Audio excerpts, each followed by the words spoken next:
inflation rate.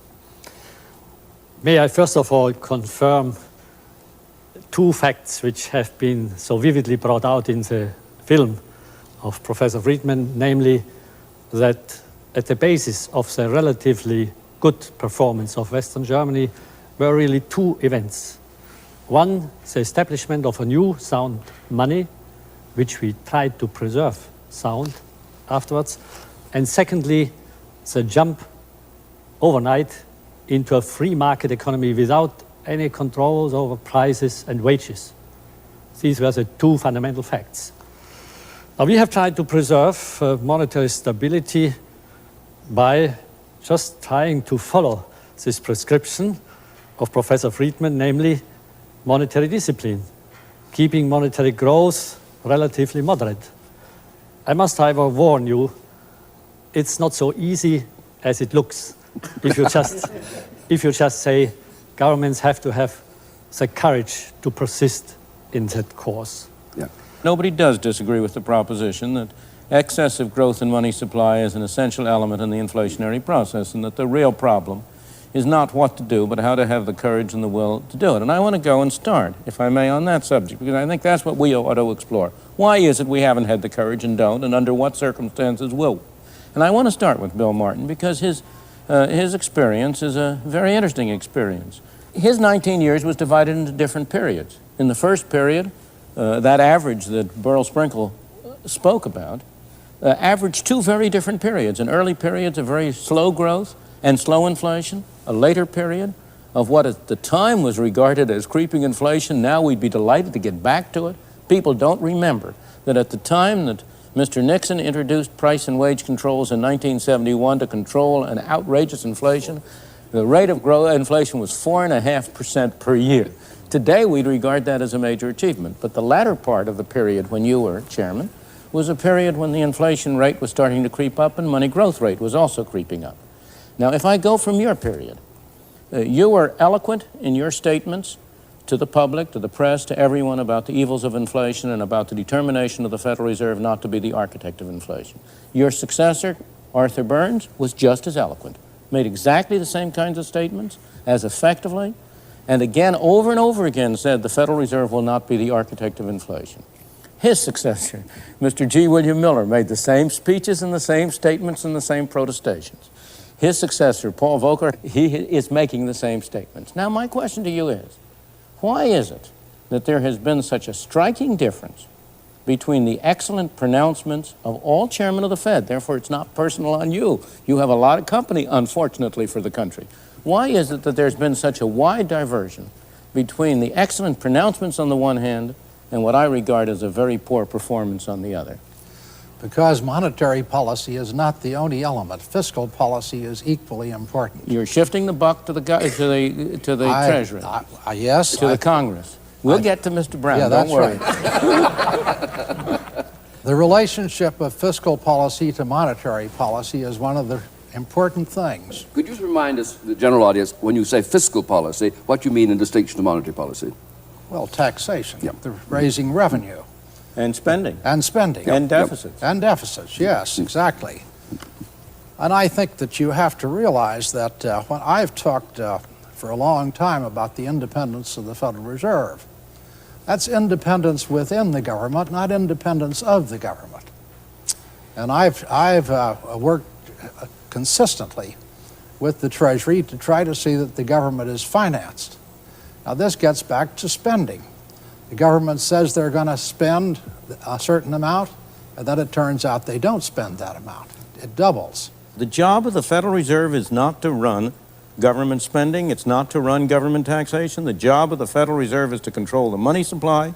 And I believe, frankly, I have always believed, as you know, that these are excuses and not reasons for the that's where you and I differ, because I think we would be irresponsible if we didn't take into account the needs and what the government is saying and doing. I think if we just went on our own irresponsibly, I say it on this because I was in the Treasury before I came to the Fed, and I know the other side of the picture. I think we'd be rightly condemned by the American people and by the electorate. Every central bank in this world, including the German central bank, including the Federal Reserve System, has the technical capacity to make the money supply do over a period of 2 or 3 or 4 months, not daily, but over a period, has the technical capacity to control it. Dr. They Friedman, have not, Is that right now? cannot True? explain the kind of excessive money creation that has occurred in terms of the technical incapacity of the Federal Reserve System or of the German central bank or the Bank of England or any other central bank in the world. I wouldn't say technically we are incapable of doing that, although we have never succeeded in controlling the money supply month by month. That's right. But I agree. would say we can technically control it half-yearly, from one half-year period to the next, and that would be sufficient That would be for sufficient. controlling inflation. It's like steering However, a ship. It doesn't yes. move. I'm an economic scientist, and I'm trying to observe phenomena, and I observe that every Federal Reserve chairman says one thing and does another. I don't mean he does, the system does. Yep. How different is your setup in Germany? You've heard this problem of governments getting committed to spending and the Fed having one way or the other to accommodate itself to it. Now, what's your position on this very interesting problem? We are very independent of the government, from the government, but on the other hand, we are an advisor of the government, also on their budget deficits. And they would not easily go before Parliament with a deficit in their budget which is openly criticized and disapproved by the central bank. Why? Because we have a tradition in our country that we can also publicly criticize the government on this account. And second, if, as has happened in our case too, the government goes beyond what is tolerable for the sake of overall equilibrium, we have let it come through in the capital markets. That is to say, they have driven up interest rates. That has drawn public criticism, and that has had some effect on their attitude. I think that's a very important point that Dr. Eminger just made, because there is not a one-to-one relationship between government deficits and what happens to the money supply at all. The pressure on the Federal Reserve comes indirectly. It comes because large government deficits, if they are financed in the general capital market, will drive up interest rates, and then we have the Wright-Patmans in Congress and their successors pressuring the Federal Reserve to enter in and finance the deficit by printing money as a way of supposedly holding down interest rates. Now, before I turn to Mr. Brown and ask him that, I just want to make one point which is very important. The Federal Reserve's activities in trying to hold down interest rates have put us in a position where we have the highest interest rates in history. It's another example of the difference between the announced intentions of a policy and the actual result. But now I want to come to Clarence Brown and ask him, shift the buck to him and put him on the hot seat for a bit. The government spending has been going up rapidly, Republican administration or Democratic administration. This is a nonpartisan issue. It doesn't matter. Right. Government deficits have been going up rapidly, Republican administration or Democratic administration. Why is it that here again you have the difference between pronouncements and performance? There is no congressman, no senator who will come out and say, I am in favor of inflation.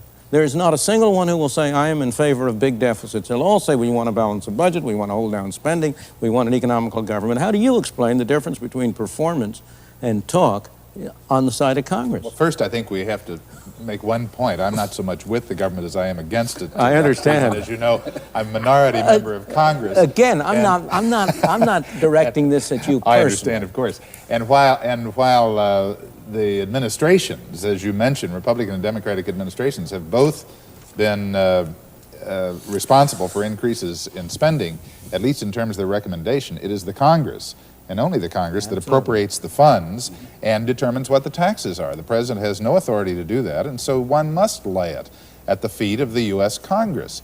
Now, I guess we'd have to concede that it's a little bit more fun to give away things than it is to withhold them, and this is the reason that the Congress responds to a general public that says, well, I want you to cut everybody else's program but the one in which I'm most particularly interested. Save money, but incidentally, my wife is taking care of the orphanages, and so let's try to help the orphanages, or whatever it is. let me try to make a point, if I can, however, on what I think is a new spirit moving within the Congress, and that is that inflation as a national affliction is beginning to have an impact on the political psychology of many Americans. Now, the Germans, the Japanese, and others have had this terrific post-war inflation. The Germans have been through it twice, after World War I and World War II, and it's a part of their national psyche. But we are affected in this country by the Depression. Our whole tax structure is built on the Depression. The idea of the tax structure in the past has been to get the money out of the mattress, where it went after the banks failed in this country and jobs were lost, and out of the woodshed or the tin box in the backyard, get it out of there and put it into circulation. Get it moving, get things going. And one of the ways to do that was to encourage inflation, because if you held on to it, the money would depreciate. And the other way was to tax it away from people and let the government spend it. Now there's a reaction to that, and people are beginning to say, wait just a minute, we're not afflicted as much as we were by depression, we're now afflicted by inflation, and we'd like for you to get it under control. Now you can do that in another way, and that without reducing the money supply radically. I think the Joint Economic Committee has recommended that we do it gradually. But the way that you can do it is to reduce taxes and the impact of government, that is the weight of government, and increase private saving so that the private saving can finance some of the debt that you have. There is no way you can do it without reducing, in my opinion, the rate of monetary growth, and I, recognizing the facts, even though they ought not to be that way, I wonder whether you can reduce the rate of monetary growth unless Congress actually does reduce government spending as well as government taxes. The problem is that every time we use demand management, we get into a kind of an Iron Maiden kind of situation. We twist this way, and one of the spikes grabs us here, so we twist that way, and a spike over here gets us. And every recession has had higher basic unemployment rates than the previous recession in the last several years, and every inflation has had higher inflation. We've got to get that tilt out of the society. Would it be fair to say, though, that a fundamental difference is the Germans are more deeply fearful of a return to inflation, having had the horrifying experience between the wars especially? We tend to be more afraid of recession turning into depression. I think there is something in it, and in particular, in Germany, a government would have to fear very much in their electoral prospects if they went into such an election period with a high inflation rate. But there's another important difference. We fear unemployment. You fear more unemployment. than inflation, it seems. Yeah, well, but unemployment that is may be feared changing. with us too, but inflation is just as much feared. But there's another difference. Namely, once you have got into that escalating inflation, where every time the base, the plateau is higher, it's extremely difficult to get out of it. You must avoid getting into that now. That's a very cheap advice from me because you are there already. But we have, for the last 15, 20 years, always studied foreign experiences and told ourselves we never must get into this vicious circle. Once you are in, it takes a long time to get out of it. That is what I'm preaching now, that we should avoid at all costs to get again into this vicious circle as we had it already in 73, 74. It took us also 4 years to get out of it, although we were only at 8% inflation. 4 years to get down to 3%. So Yes. now you have, I think, the question whether you can do it in a gradualist way over many, many years, or whether you don't need a sort of shock treatment. The film showed it took the Japanese, what, 4 years? 5 years. 5 years. 5 years. Bob, one of my some greatest shocks. concerns is that we haven't suffered enough yet. Most of the nations that have finally got their inflation. Election speech, I can tell you. Well, I'm not running for office, Clarence. Most countries that finally got their inflation under control had 20, 30% or worse inflation. Germany had much worse, and the public supports them. We live in a democracy, and we're getting constituencies that gain from inflation. If you look at people that own real estate, they've done very well. And how can we get there without going through even more pain? And I doubt that we will. If you ask who are the constituencies that have benefited most from inflation, there are no doubt. It is the homeowners, but it's also the congressmen who have been able to vote higher spending without having to vote higher taxes. They have, in fact, right. Congress has, in fact, voted for inflation, but you have never had a congressman on record to that effect. It's the government civil servants who have their own salaries are indexed and tied to inflation. They have a retirement benefit, a retirement pension that's tied to inflation.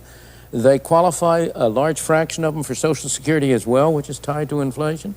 So that the beneficiary... Labor contracts that are, labor and many contracts, pricing things that are tied but the to one inflation. thing that isn't tied to inflation, and here I want to come back and ask why Congress has been so bad in this area, is our taxes.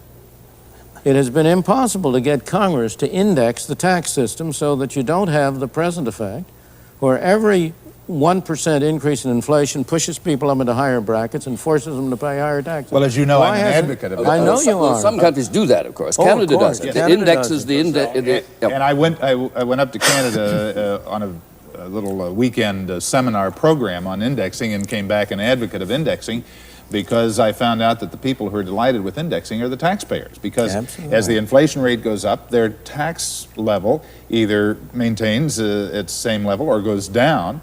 The people who are the people who are very unhappy with it are the people who have to plan government spending, because it is reducing the amount of money that the government has rather than watching it go up by 10 or 12 billion. You get a little dividend to spend in this country, the bureaucrats do every year. But the politicians are unhappy with it too, as Dr. Friedman points out, because you see, the politicians don't get to vote a tax reduction. It happens automatically. Yeah. And so you can't go back and in a praiseworthy way tell your constituents that I am for you, I voted the tax reduction. And I think we ought to be able to index the tax system so that that tax reduction is automatic, rather than have what we've had in the past, and that is an automatic increase in the taxes. And the politicians say, well, we're sorry about inflation, but you're right. Well, I want to go and make a very different point. I sit here and berate you and you as government officials and so on, but I understand very well that the real culprit are not the politicians, are not the central bankers, but it's I and my fellow citizens. I always say to people when I talk about this, if you want to know who's responsible for inflation, look in the mirror. It's not because of the way you spend your money. Inflation doesn't arise because you got consumers who are spendthrift. They've always been spendthrift. It doesn't arise because you've got the businessmen who are greedy. They've always been greedy.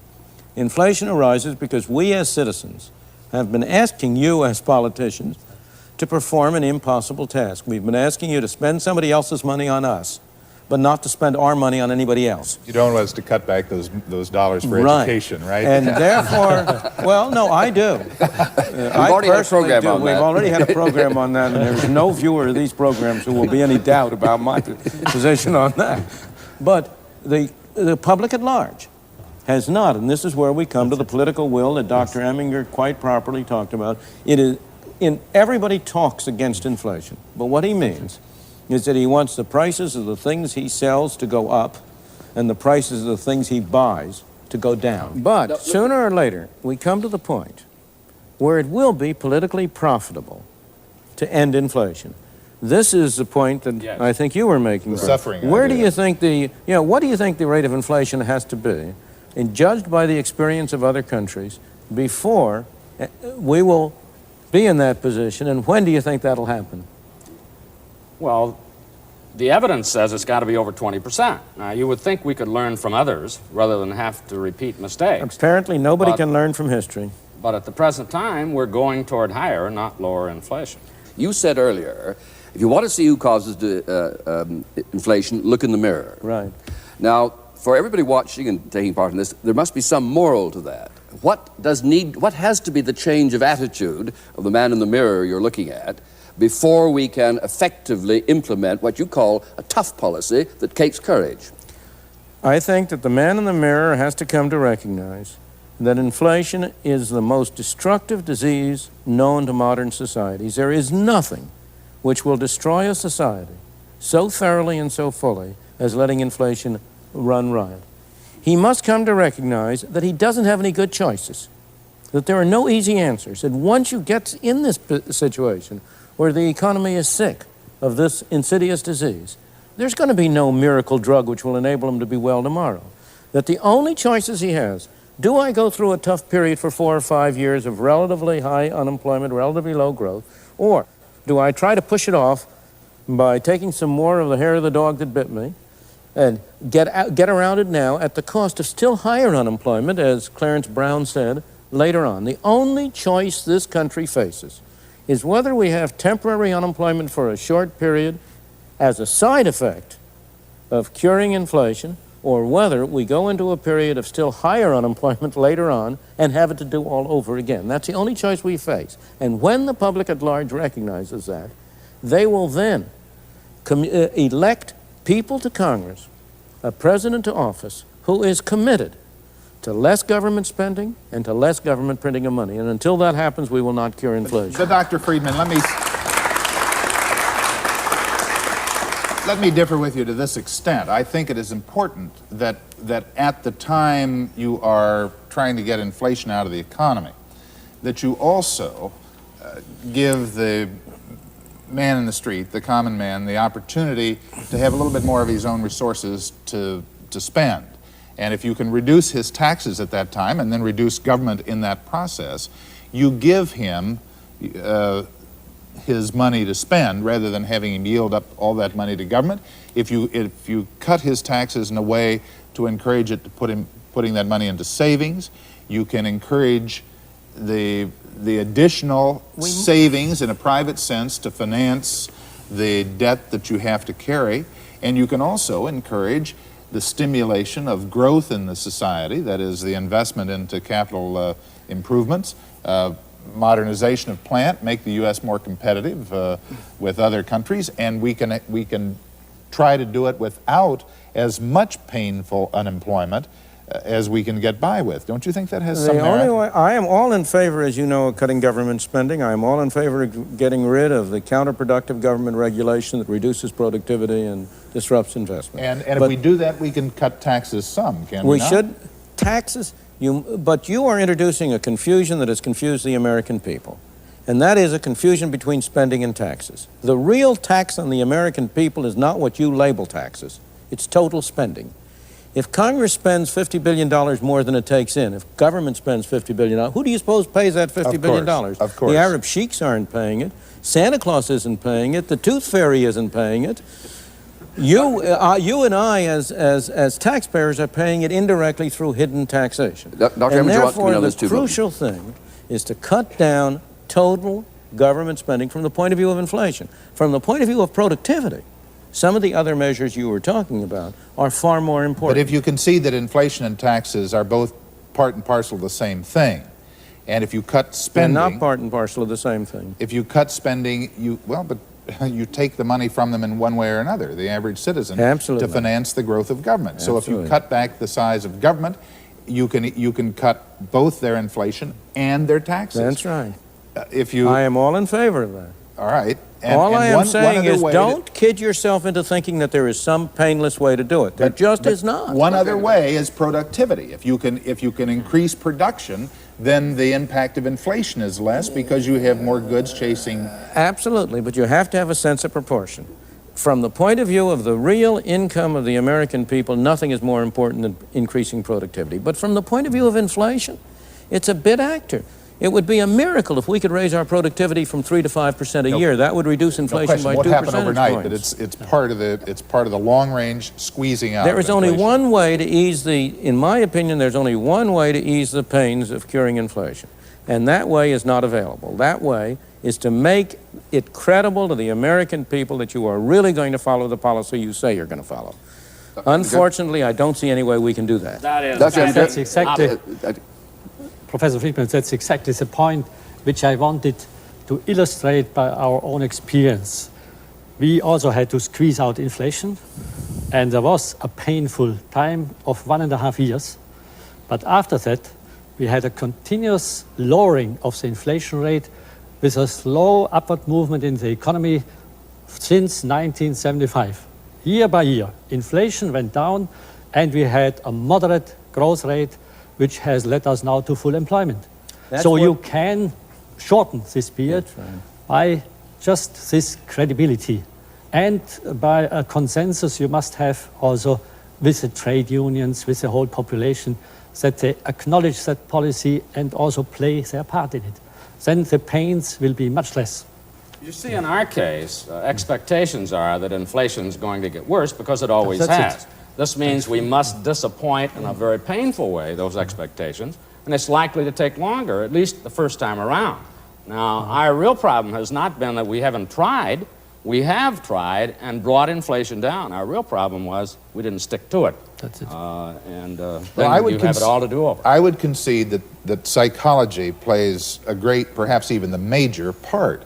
But I do believe that if you have private savings stimulated by your tax system, rather than discouraged by your tax system, you can finance some of that public debt by private savings rather than by inflation. And the result will be to ease to some degree the pain of that heavy unemployment that you seem to suggest is the only way to deal with the problem. The talk is fine, but the problem is it is used to evade the key issue. How do you make it credible to the public that you are really going to stick to a policy? 4 times we've tried it, and 4 times we've stopped before we had run the course. Well, there we leave the matter for tonight, and next week's concluding program in this series is not to be missed. From the Harper Library, goodbye.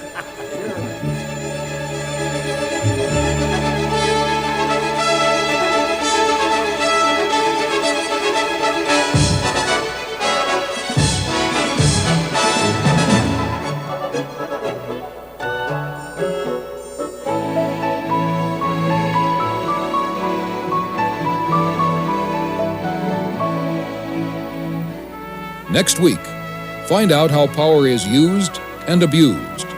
Learn how concentrations of power affect the lives of every American. Don't miss Free to Choose next week.